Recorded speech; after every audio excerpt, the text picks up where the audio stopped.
আসসালামু আলাইকুম ওয়ারাহমাতুল্লাহ।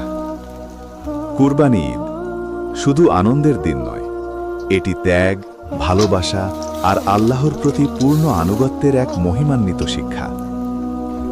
আমরা অনেকেই ভাবি কুরবানি মানেই শুধু পশু জবাই করা, কিন্তু প্রকৃত কুরবানি হল নিজের ভেতরের অহংকার, হিংসা, লোভ আর স্বার্থপরতাকে আল্লাহর সন্তুষ্টির জন্য ত্যাগ করা।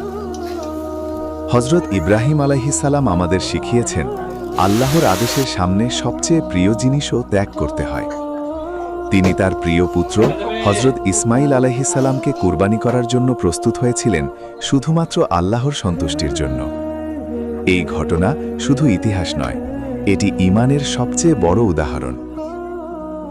আজ আমাদের নিজেদেরও প্রশ্ন করা উচিত, আমরা কি আল্লাহর জন্য নিজের খারাপ অভ্যাসগুলো ত্যাগ করতে পারি? আমরা কি মানুষের প্রতি হিংসা, রাগ